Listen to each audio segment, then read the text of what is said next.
جعله وفاء أحوال. وأشهد أن نبينا أستاذنا ومخرجنا من الظلمات إلى النور سيدنا محمد صلى الله عليه وعلى آله وصحبه وسلم. أيها الأحبة، اليوم بفضل الله سبحانه وتعالى من أسعد الناس. شرفت بأن أكون بين أهل العلم وبين أهل القرآن، فهذا شرف لي وبركة بعثها الله سبحانه وتعالى إلي كي ننال خيرها. بسم الله الرحمن الرحيم. الحمد لله والصلاة والسلام على رسول الله. أما بعد, setelah Fadilatul Syekh Dayyab Ar-Rifai hafizahullah ta'ala, beliau memuji Allah subhanahu wa ta'ala yang telah menciptakan manusia ini dan juga yang telah memberikan takdir kepada manusia ini.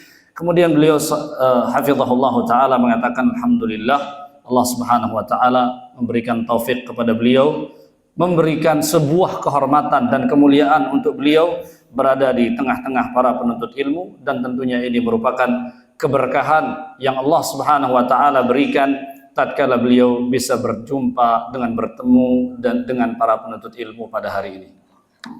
كذلك بعد الشكر لله سبحانه وتعالى نشكر الأخ الحبيب الأستاذ الدكتور ذو الكهفي، الأخ الفاضل الذي شرفني الله بصحبته هذا العام الثالث، ومن بركة مصاحبتي لهذا الرجل العظيم زادني الله بركة بمعرفة فضيلة الأستاذ الشيخ إسماعيل إبراهيم حفظه الله، وهذا من بركة مصاحبة أهل الفضل وأهل الخير.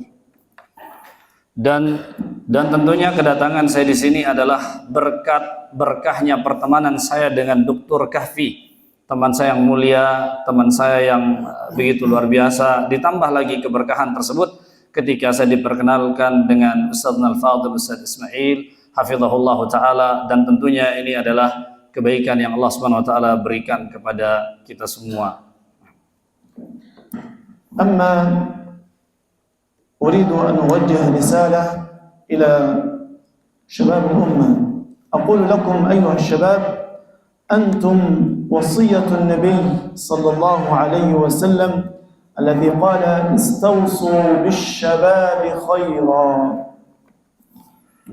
Dan tentunya pembicaraan saya saat ini adalah akan saya berikan kepada para pemuda-pemuda umat ini, karena sesungguhnya kalian ini adalah wasiat Rasulullah sallallahu alaihi wasallam kepada kami. Dan tentunya para pemuda kita senantiasa diberikan agar selalu berwasiat dengan kebaikan kepada para pemuda-pemuda umat ini. Limadha an-nabi sallallahu alaihi wasallam qala istawsu bish-shabab khairan? لأنه يعلم أن عتاد هذه الأمة ونصر هذه الأمة في شبابها. Lantas kenapa Nabi Shallallahu Alaihi Wasallam memberi wasiat kepada para pemuda? Kenapa kita diperintahkan untuk berpesan kebaikan-kebaikan kepada para pemuda? لذلك يا شباب الله سبحانه وتعالى قال مخاطبا هذه الأمة المباركة قال كنتم خير أمة أخرجت للناس تأمرون بالمعروف وتنهون عن المنكر وتؤمنون بالله. Sehingga Allah Subhanahu wa taala berfirman di dalam Al-Qur'an, kuntum khaira ummatin ukhrijat linnas. Kalian ini adalah sebaik-baik umat yang dikeluarkan untuk seluruh manusia.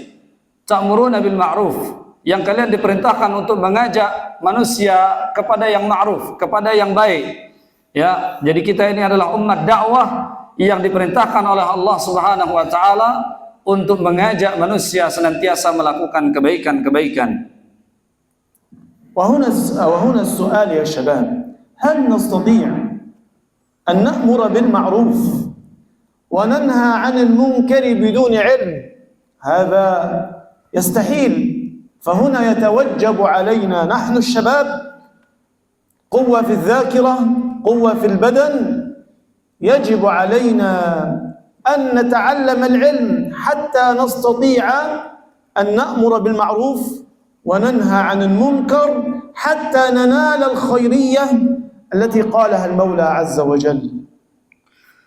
Dan tentu ada sebuah pertanyaan para pemuda yang dimuliakan Allah Subhanahu wa taala. Apakah mungkin kita bisa menjadi orang-orang yang mengajak kepada yang ma'ruf dan mencegah kepada kemungkaran, akan tetapi kita tidak memiliki ilmu? Tentu saja ini adalah perkara yang tidak mungkin. Oleh karenanya kita diperintahkan untuk menguatkan dzakirah kita, menguatkan keilmuan kita. Selain dari kekuatan badan kita sebagai para pemuda, juga kita harus memiliki keilmuan yang kuat. Maka disinilah kita menjadi orang-orang yang wajib untuk belajar dan menimba ilmu, sehingga kita bisa menjadi umat yang terbaik tersebut. Sebagaimana ayat Allah yang beliau sebutkan tadi, kuntum khaira ummah, agar kalian menjadi sebaik-baik umat yang mengajak kepada kebaikan dan mencegah kepada kemungkaran, harus dengan ilmu. Idzan alaina ya syabab an nahtamma bihadhihi an-ni'mah allati a'tana Allah iyyaha. نحن في معهد مثل هذا، معهد البصيرة، هذا اسم على مسمى. يجب علينا أن نعبد الله سبحانه وتعالى على بصيرة، نعم، لكن أولا حتى نعبد الله على بصيرة نتعلم.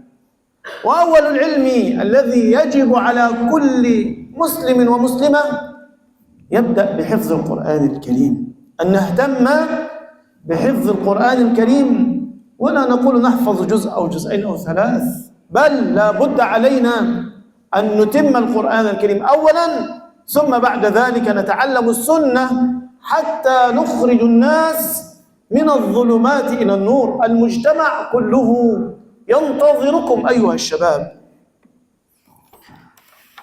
Dan para pemuda yang dimuliakan Allah Subhanahu wa taala, keberadaan kita di ma'had ini adalah suatu nikmat yang sangat besar yang diberikan oleh Allah Subhanahu wa taala. Dan nama ma'had kita ini ma'had apa? Al-Basirah. Dan manusia ini diperintahkan oleh Allah Subhanahu wa taala beribadah kepada Allah di atas basirah, di atas ilmu. Dan tentunya al-basirah akan kita dapatkan tatkala kita senantiasa belajar menuntut ilmu agama Allah Subhanahu wa taala. Dan ilmu yang paling utama dan yang paling pertama yang harus kita perhatikan adalah hifdzul Quran, yaitu menghafalkan Al-Quran. Dan menghafalkan Al-Quran jangan kacang-kacang, jangan kita katakan 1 juz 2 juz cukup, tidak. Tetapi kita harus menyempurnakan hafalan Al-Quran kita tersebut sampai habis. Seharusnya gitu, kita bertekad untuk menghabiskan hafalan Al-Quran kita.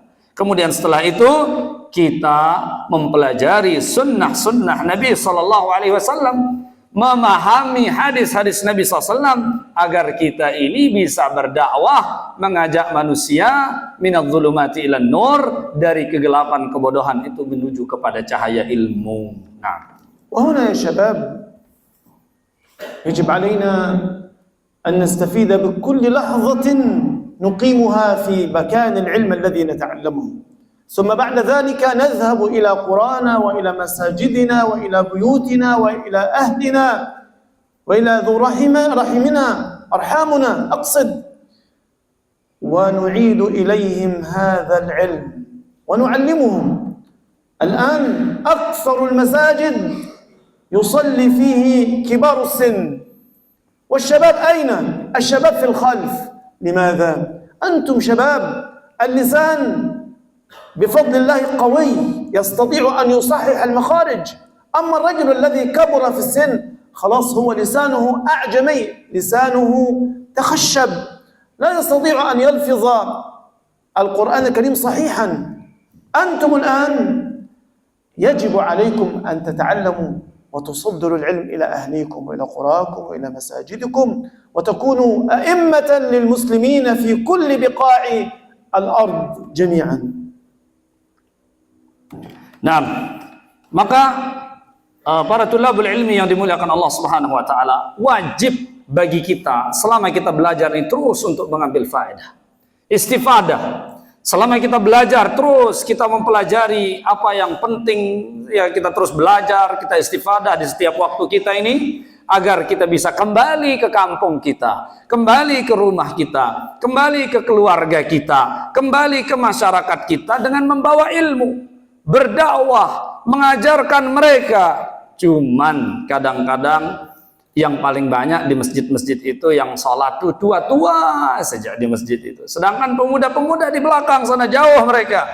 Padahal yang paling penting punya hafalan bagus, yang berperan itu seharusnya para pemuda. Karena hafalan mereka lebih kuat, ingatan mereka lebih kuat. Sementara orang tua kadang-kadang dia tidak fasih. Melafazkan huruf mereka tidak fasih. Mereka tidak bisa melafazkan Al-Quran itu dengan benar. Akan tetapi para pemuda itulah, orang-orang yang hafal Quran itulah adalah orang-orang yang dia fasih, dia hebat. Makanya kalian tuh harus menjadi imam umat ini. وهنا يا شباب يبشر النبي صلى الله عليه وسلم الذي يتعلم القرآن أو يتعلم العلم ثم يبلغه للناس. هنا يبشره النبي صلى الله عليه وسلم أنه أفضل الناس، أنه خير الناس. انظروا إلى الحديث الذي قاله النبي صلى الله عليه وسلم. قال صلى الله عليه وسلم خيركم أي أفضلكم أي أحسنكم من تعلم القرآن. قال النبي صلى الله عليه وسلم ثم سكت. لا، الخيرية أن تعلم. خيركم من تعلم القرآن ثم خيركم من تعلم القرآن وعلمه. مباشرة تعلمت، اذهب وعلم الناس، وعلموا كما علمتم. وهذا أمر من النبي صلى الله عليه وسلم. حتى لا تنالوا الخيرية لن تنالوا البر حتى تنفقوا مما تحبون. تنفق وقتك ومالك لأهلك ولناسك وخيركم خيركم لأهله، فأنتم أفضل الناس. لن تنالوا الخيرية حتى تنشروا القرآن وحتى تعلموا الناس وتعلموا القرآن لكل القاصي والداني. هنا تنال الخيرية التي قالها النبي صلى الله عليه وسلم. Para syabab yang dimuliakan Allah Subhanahu wa taala, Nabi kita sallallahu alaihi wasallam membanggakan orang-orang yang belajar dan mengatakan bahwa mereka ini adalah orang yang paling baik. Mari kita lihat hadis Nabi sallallahu alaihi wasallam, khairukum man ta'allama al-Qur'an wa 'allamah. Sebaik-baik kalian yaitu orang-orang yang mau belajar Al-Qur'an, yang mau belajar ilmu. Khairukum ahsanukum, orang yang paling bagus, orang yang paling hebat, orang yang paling keren, yang mau belajar Al-Qur'an wa 'allamah, langsung dia ajarkan apa yang dia pelajari. Di sini kata Syekh mubasyarah, langsung sudah ajarkan orang Al-Quran, ajarkan orang ilmu kalian, kama ulimtum, sebagaimana kalian juga diajarkan. Dan Allah Subhanahu wa taala juga berfirman, lan tanalul birra hatta tunfiqu mimma tuhibbun. Dan kalian tidak akan mendapatkan kebaikan sampai kalian menginfakkan apa yang kalian cintai.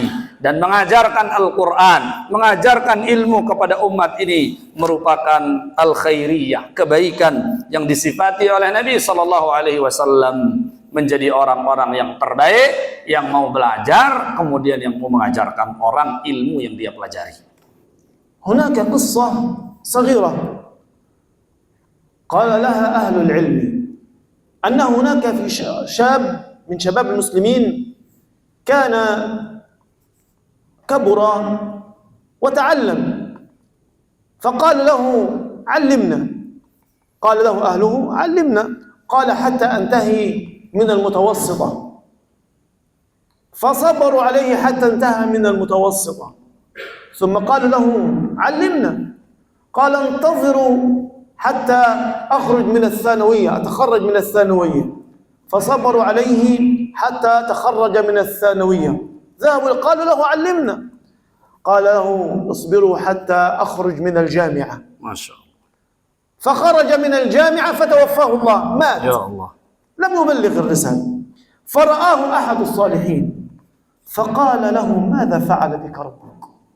أنت لم طلبنا منك التعليم فلم تعلم، ماذا فعل بك ربك؟ قال أكرمني وأدخلني الجنة. قال كيف؟ قال كنت أعلم جيراني وأهلي سورة الفاتحة. كان يعلم أهله وكبار السن في المساجد قراءة الفاتحة فقط، فأكرم وأدخل الجنة. فما بالكم أيها الشباب، من يعلم القرآن كاملا، فما بالكم من يفني عمره كاملا، يفني العمر كاملا في تعليم كتاب الله. انظروا إلى كمية وكم الحسنات التي ينالها الذي يعلم الناس الخير والقرآن. Syekh Hasanallah ilaikum. Alladhi yas'al as-salih huwa ar-rajul alladhi نعم نعم في المنام, في المنام نعم نعم في المنام نعم نعم. Baik, para syabab yang dimuliakan Allah Subhanahu wa taala, ada satu kisah yang sangat menarik. Ada seorang muda, anak muda kayak kalian ini. Dia belajar Al-Qur'an, dan ketika dia pulang liburan ya ke keluarganya itu bilang, "Ayolah ajarin kita apa yang kalian pelajari di pondok." Pemuda ini mengatakan, "Entarlah, kalau saya sudah lulus SMP baru saya mau bisa ngajar." Keluarganya sabar sampai dia lulus SMP. Setelah dia lulus SMP, keluarganya itu lagi bilang, "Ayolah ajarkan kita ilmu apa sih yang kamu dapat di pondok, Nak?" Tapi dia ini lagi mengatakan, "Nantilah kalau saya lulus SMA mungkin baru saya bisa ngajar." Lalu keluarganya sabar lagi, baru dia lulus SMA lagi, keluarganya itu bilang, "Ayo ajarkan kita apa yang kamu dapatkan di pesantren." Ternyata dia lagi mengatakan, "Nantilah kalau saya sudah selesai kuliah baru saya bisa mengajar." Maka para jamaah yang dimuliakan Allah Subhanahu wa taala, lalu anak ini melihat ada orang yang saleh, ya, di mimpinya dia bertemu dengan orang yang saleh. Kemudian dia bertanya kepada orang yang saleh tersebut, "Ya, bagaimana kondisimu, keadaanmu?" Lalu dia mengatakan, orang soleh itu mengatakan, "Akramani Allah wa adkhalani al-jannah." Allah telah memuliakanku dan Allah memasukkan aku ke dalam surga. Dia tanya, dia apa kira-kira amalan yang dia lakukan oleh orang soleh ini sehingga Allah memberikan dia kemuliaan yang begitu tinggi dan Allah memasukkan dia ke dalam surga. Ternyata orang soleh ini mengatakan, dia mengajarkan Al-Fatihah kepada keluarganya dan kepada orang-orang tua di kampungnya. Hanya Al-Fatihah yang diajarkan orang tersebut, Allah muliakan dia, Allah masukkan dia ke dalam surga. Lalu bagaimana dengan kita? Atau dengan orang-orang yang punya hafalan Al-Quran banyak? Kalau dia nggak ngajarkan, sayang.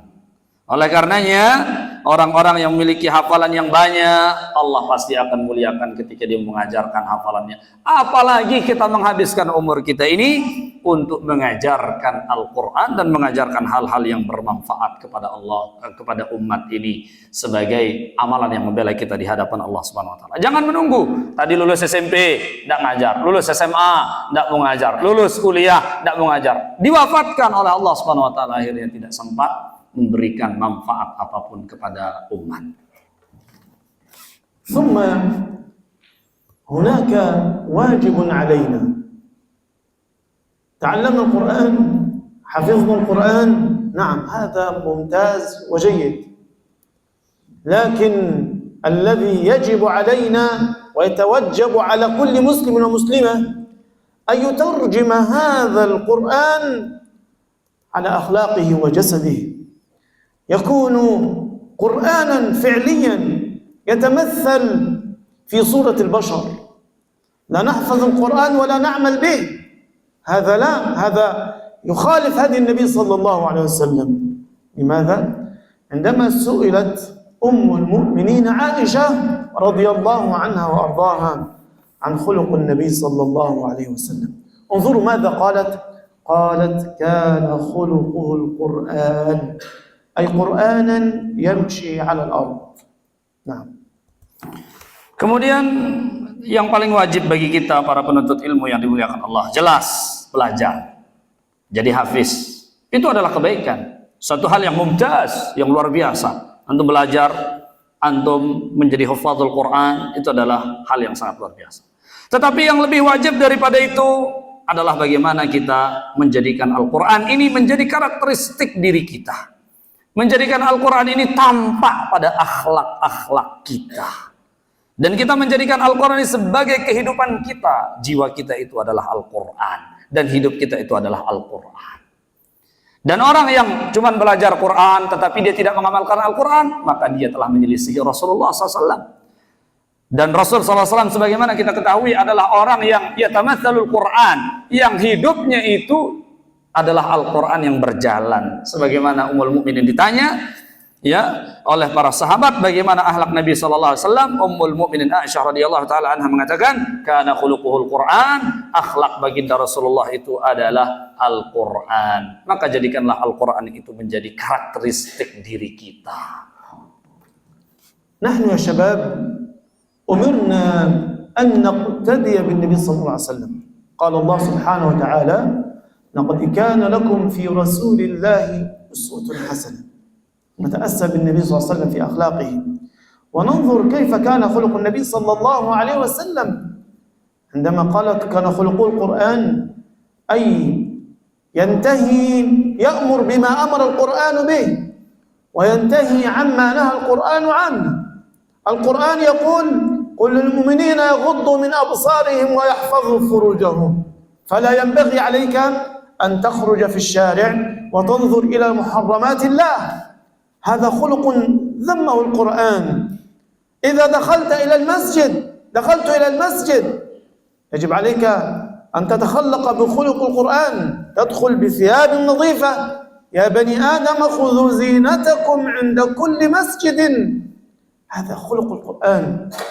إذن القرآن يجب علينا أن يكون في المسجد وفي الشارع وفي المعهد وبين أصدقائك وإخوانك، في بيتك مع أمك وأبيك، في السوق مع الناس، في كل مكان تحل فيه وتجلس فيه هنا يجب عليك أن تتخلق بخلق القرآن ويشعر الناس فعلا أنك حافظ للقرآن الكريم. لا تخالف القرآن، تكون حافظا وأنت تفعل الموبقات، هذا لا يجوز ويتنافى مع حفظك للقرآن ومع اتباعك لسنة النبي صلى الله عليه وسلم. Nah, kemudian juga para tulabul ilmi yang dimuliakan Allah Subhanahu wa taala. Kita ini di dalam kehidupan kita ini diperintahkan untuk senantiasa mengikuti baginda Rasulullah sallallahu alaihi wasallam. Bahkan Allah Subhanahu wa taala sendiri langsung yang merekomendasikan hal tersebut. Allah berfirman, "Laqad kana lakum fi Rasulillahi uswatun hasanah." Sungguh telah ada untuk kalian pada diri Rasulullah sallallahu alaihi wasallam ini adalah contoh teladan yang baik yang kalian pantas ikuti. Karena sifat baginda Rasulullah sallallahu alaihi wasallam itu ya'muru bima amarahul Quran.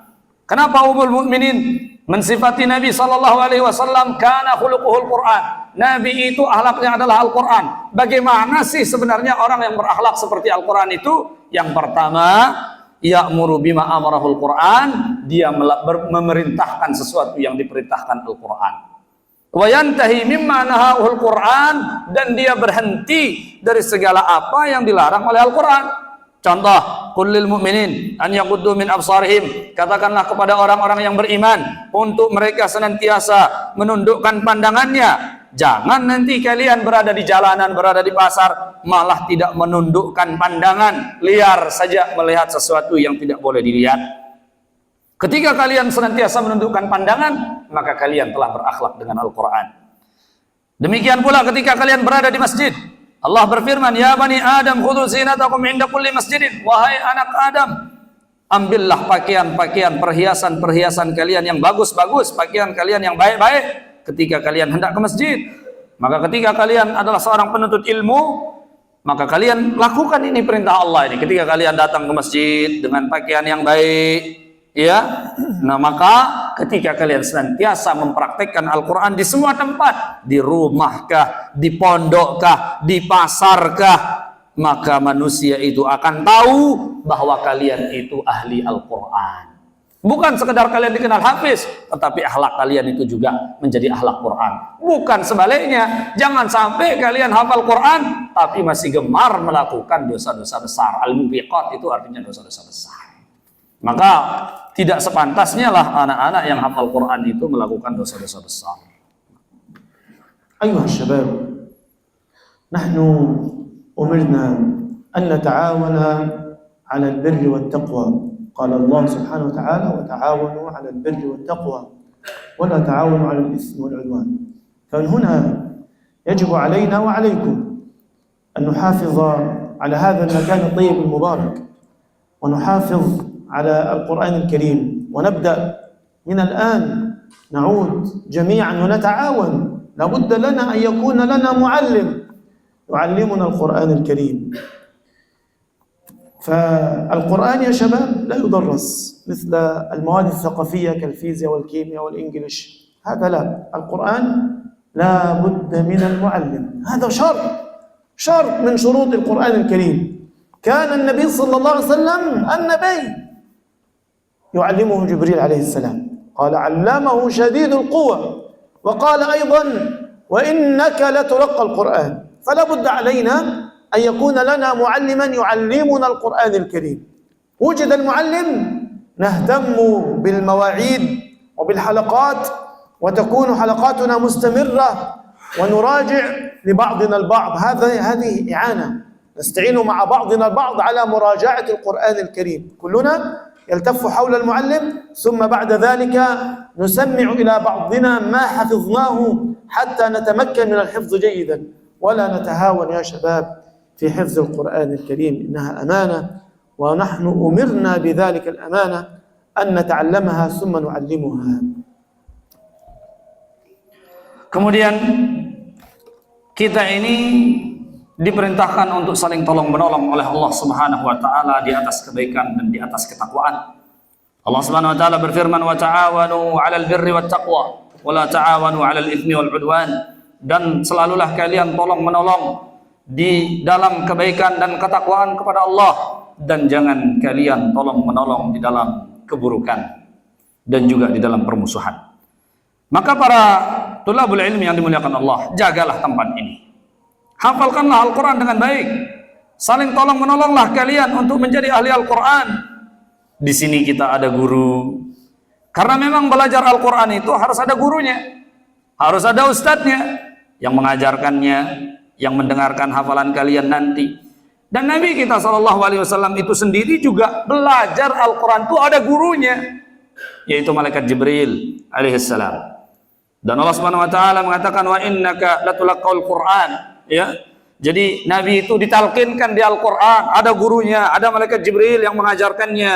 Maka kita di sini hendaklah saling membantu di dalam kebaikan Al-Qur'an ini. Ada ustadz kita, kemudian ada halaqah kita murojaah dengan baik, kita hafal dengan baik, lalu kita tasmi agar hafalan kita ini menjadi hafalan yang baik. Dan jangan sekali-kali kita menyia-nyiakan waktu kita di tempat ini.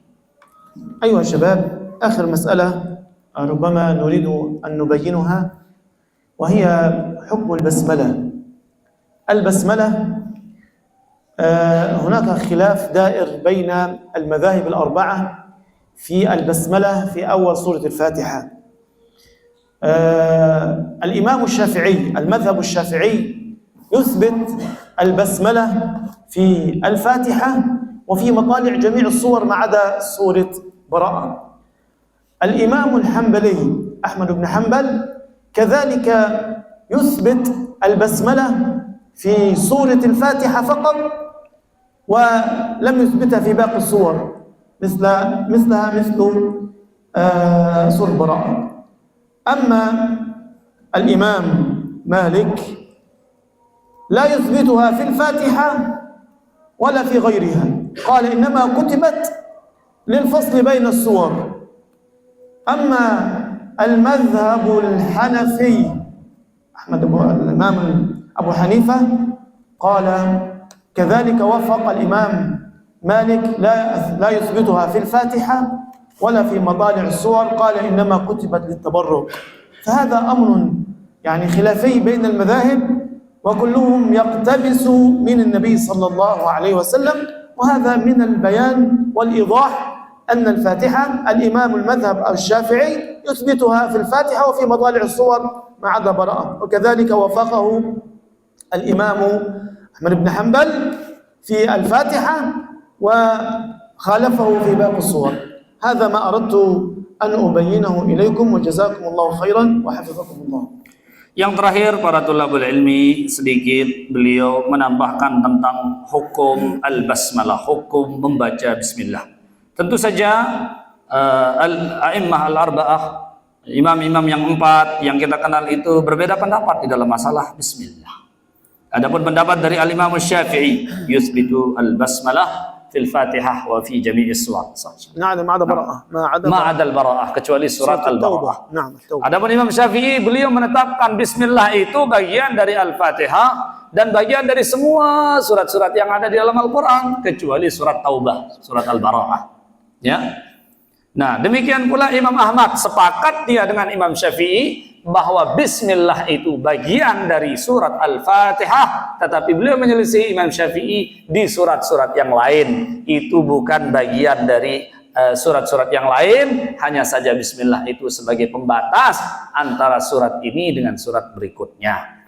Adapun Imam Malik bin Anas rahimahullahu taala jami'an, beliau tidak menetapkan bismillah itu bagian dari Al-Fatihah.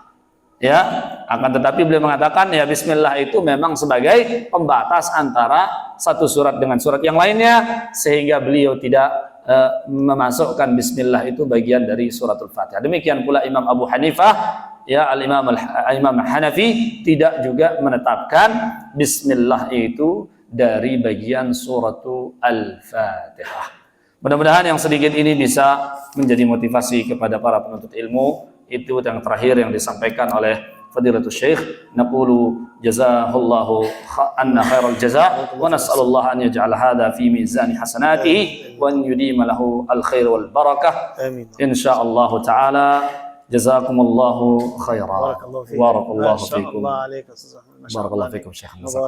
عليك جزاكم الله خيرا يا شباب وحفظكم الله وحفظ الله معهدكم هذا وفي شيخكم فضيلة الشيخ إسماعيل ربنا يحفظه ويحفظ الدكتور ذو الكهفي الذي هو كان سبب في لقائه في هذا اللقاء مع أستاذنا الشيخ إسماعيل. ونشكر المترجم فضيلة الشيخ أحمد. حياكم الله. جزاكم الله خيرا بارك الله فيكم يا شيخ. Allah barik fik. Beliau berterima kasih kepada Dr. Kahfi, kemudian Ustaz Ismail hafizahullah taala. Mudah-mudahan kemudian beliau berdoa, mudah-mudahan Allah menjaga antum semua, menjaga mahat kita yang tercinta ini, dan mudah-mudahan Allah membalas semua kebaikan orang-orang yang telah berjuang di mahat ini. Barakallahu fikum. Jazakallahu khair ya Syekh. Masyaallah. Jazakallahu khair Syekh. Jazakallahu khair ya Syekh. Jazakallahu khair. فيك أستاذ. كنت موفقا في الترجمة ما شاء الله. سامحني على ما التقصير. شاء الله أبدا. جزاك الله خير. الله يجزيك خير. الأفضل الذي يترجم مدير المعهد حتى نستفيد. أنا جئت للاستفادة. والله استفدنا. الله حياكم الله، تشرفنا واستفدنا شيخنا، وكان تشجيعا قويا للشباب. إن شاء الله ربنا يعني يهديهم ويصلح حالهم إن شاء الله. كم تحفظون القرآن يا شباب؟ Berapa hafalan kalian? هل من خاتم؟ Adakah yang sudah khatam?